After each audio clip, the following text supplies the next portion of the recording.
जी हाँ दोस्तों, नमस्कार। आइए, आपका भाई आपका दोस्त उपस्थित हो चुका है ऑनलाइन कक्षा में। आप भी जुड़ जाइए पूरी शक्ति के साथ, पूरी ऊर्जा के साथ। विद्यार्थीगण, जो हमारे विद्यार्थीगण टीजीटी हिंदी विषयवार से तैयारी कर रहे होंगे, उनके लिए एक विशेष मौका मिला है। बहुत अच्छी वैकेंसी आई, आप जानते हो। तो विद्यार्थीगण, उसमें सिलेबस मैंने बता दिया था क्या क्या सिलेबस है, और आप सिलेबस के अकॉर्डिंग तैयारी करना। विद्यार्थीगण, आपका अर्थालंकार चल रहा है, और अर्थालंकार जैसे ही पूरा होगा शब्दालंकार पर हम टॉपिक पर विचार करेंगे, और बहुत अच्छे से आप पढ़ोगे। लिटरेचर भी पढ़ोगे विद्यार्थीगण, लेकिन धैर्य रखना पड़ेगा। आइए, आज हम बात करेंगे विद्यार्थीगण संदेह अलंकार। एक भी बिंदु आपको छोड़ना नहीं। ट्रिक भी देंगे विद्यार्थीगण, बाहर नहीं जाएगा, चाहे आप सर्च करके नेट पे देखिएगा, तहलका मचाओगे। प्यारे विद्यार्थियों, जुड़ जाओ। आइए जरा आज हम देखते हैं संदेह अलंकार। संदेह अलंकार क्या होता है? संदेह जो होता है विद्यार्थीगण, हमेशा और हमेशा कभी दूर नहीं होता है, याद रखना। और सिर्फ संदेह दे तो संदेह यदि समास पूछा जाए तो वो बहुव्रीहि समास होगा, क्योंकि देह के साथ होता है, जो उसी को संदेह कहा जाता है। और डाउट यानी संदेह कभी दूर नहीं होता, याद रखना। इसके लिए मैं ट्रिक बता रहा हूँ विद्यार्थीगण। कभी नींद में रहना, सपनों में रहना, तब भी जवाब आप देकर आओगे। यहाँ पूछा जाता है या किधो, किधो, या आ जाए कैंधो, या आ जाए कैंधो। ये जहां भी आ जाए, तीनों में से विद्यार्थीगण। और एक होता है विद्यार्थीगण की, याद रखना, या किंधो, कैंधो, की। ये जहां भी आ जाए विद्यार्थीगण, 100% आपका क्या अलंकार होगा? संदेह अलंकार होगा। जैसे देखो विद्यार्थीगण, हम उदाहरण की बात करें तो उदाहरण आता है क्या? जैसे हम कहें, आता है विद्यार्थीगण, यह चंद्र है या मुख। यह चंद्र है या मुख। विद्यार्थीगण जरा देखो, इसमें क्या आया? या आया। बहुत ध्यान से देखना।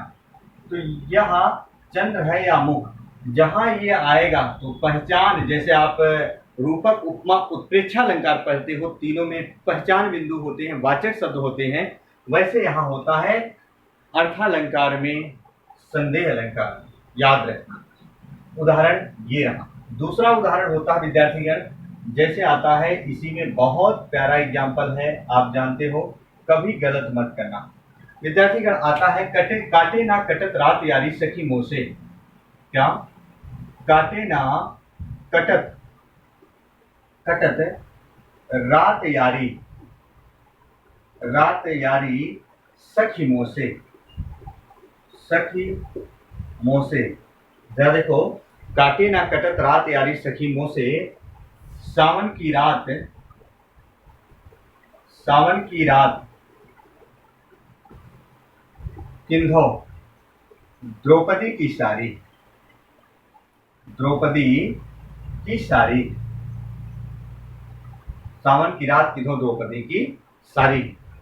विद्यार्थीगण, इसी में आता है, याद रखिएगा, बहुत प्यारा एग्जाम्पल है, और आपको गलत नहीं करना। हर एक एग्जाम्पल को आपको देखना, याद रखना। कैसे भी आए तो गलत मत करना विद्यार्थीगण।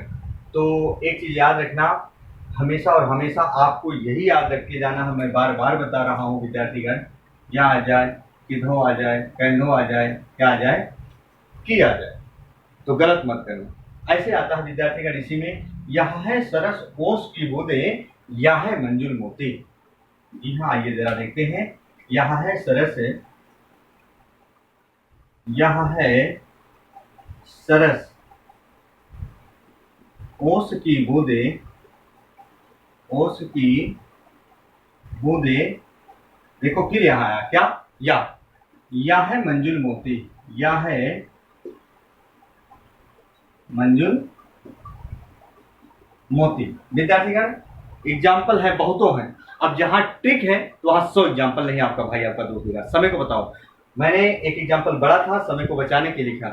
समय को बचाने के लिए ऑलरेडी मैंने लिख दिया था पहले। और याद रखना, जहां ये ट्रिक मिलेंगे हमेशा वो संदेह अलंकार होंगे, जहां भी ये किसी काव्य में या पंक्ति में मिलेंगे। विद्यार्थीगण याद रखना। कुछ हमारे विद्यार्थीगण कहते हैं सर वीडियो बहुत लंबी हो जाती है, तो जरा देखते हैं। विद्यार्थीगण कह रहा, यह चंद्र है या मुख, यानी यहाँ संदेह हो रहा है, या चंद्रमा है या मुख है। विद्यार्थीगण कहते हैं काटे ना कटत रात यारी सखी मोह से, अरे सावन की रात किन्हो द्रौपदी की सारी। यहाँ क्या आया? किन्हो आया। याद रखना विद्यार्थीगण, वियोगी रथ की दो ऋतुएं बड़ी खतरनाक होती हैं, खासकर प्रेमी और प्रेमिका के लिए, यानी नायक और नायिका के लिए। क्योंकि वियोगी रथ की दो ऋतुएं जो होती हैं वो एक होती है वर्षा ऋतु, एक होती है बसंत ऋतु। वर्षा ऋतु में नायक और नायिका एक दूसरे से दूर होते हैं, वियोग श्रृंगार होता है, बारिश खूब होती रहती है, पर एक दूसरे से मिल नहीं पाते हैं। लेकिन जो वो हमारा बसंत ऋतु होता है, बसंत ऋतु में हम कहते हैं नायक से जब नायिका बिछड़ जाती है या उनको खोए बहुत दिन हो जाते हैं, बसंत ऋतु में वातावरण हरा भरा होता है और उसी समय जब नायिका बाहर निकलती है, देखती है वातावरण खूब हरा भरा होता है, याद रखना नायक के प्रति उसके हृदय में उत्कंठा जागृत होती है, याद आ जाती है। याद रखना हमेशा और हमेशा आपको भूलना नहीं है, क्योंकि जैसे आप पढ़ते हो एक होता है विद्यार्थीगण रस, और रस होता है श्रृंगार रस का, वियोग श्रृंगार रस, और वही होता है विद्यार्थीगण कहते हैं अरे मुझे फूल मत मारो, मैं अबला बाला वियोगनी हूँ, कुछ तो दया विचारो, मुझे फूल मत मारो। विद्यार्थीगण हम बताएंगे, रस भी बताएंगे, बहुत तहलका मचाओगे। पहले इस बिंदु को देखते हैं।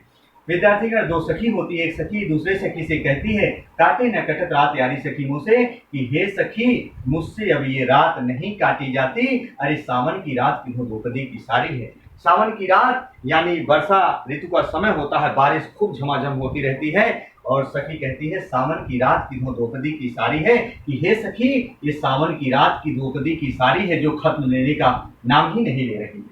तो जरा देखो यहाँ क्या आया? किन्हो आया, तो गलत मत करना। ऐसे अगला एग्जाम्पल, यह है सरस ओस की बूंदे, यह है मंजुल मोती।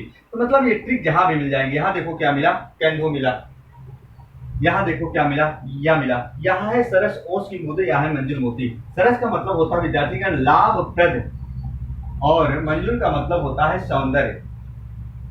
विद्यार्थीगण जब हम बचपन में छोटे छोटे हुआ करते थे, आप भी हैं, हम अपने घर परिवार में गांव में जाते हैं, हमारे दादाजी दादी जी नाना जी नानी जी या हमसे जो उम्र में बड़े होते हैं उनको तजुर्बा ज़्यादा होता है, ज्ञान ज़्यादा होता है, कहते हैं बेटा जरा सुबह सुबह नंगे पाँव चलोगे तो आपके स्वास्थ्य के लिए बहुत लाभप्रद होता है। यही आप सुनते हो। विद्यार्थीगण मानो जैसे सुबह सुबह हम उठते हैं, ओस की बूंदें जो होती हैं पड़ी रहती हैं किसी खरपतवार पर, किसी झाड़ी पर, तो हम देखते हैं विद्यार्थीगण जो ओस की बूंदें होती हैं दूर से मानो लाभप्रद मंजुल मोती, यानी ओस की बूंदों में हमें मोती समझ बैठते हैं, संदेह होता है विद्यार्थीगण। तो गलत मत करना, ये मिलता है। और यहाँ क्या मिला? तो स्क्रीनशॉट लो विद्यार्थीगण, कभी गलत मत करना, ये जहां भी आ जाए ये मिलेगा। और इसी पे की मिलता है कि नारी बीचे सारी है कि सारी बीचे नारी है, नारी ही की सारी है कि सारी बीचे नारी है। विद्यार्थीगण कभी गलत मत करना आए तो स्क्रीनशॉट लो फटाफट। चल तो आज तक की हमारी कक्षा यहीं तक थी विद्यार्थीगण। नेक्स्ट दिन जब हम मिलेंगे फिर आपसे वार्तालाप करेंगे। तब तक के लिए जय हिंद, जय भारत।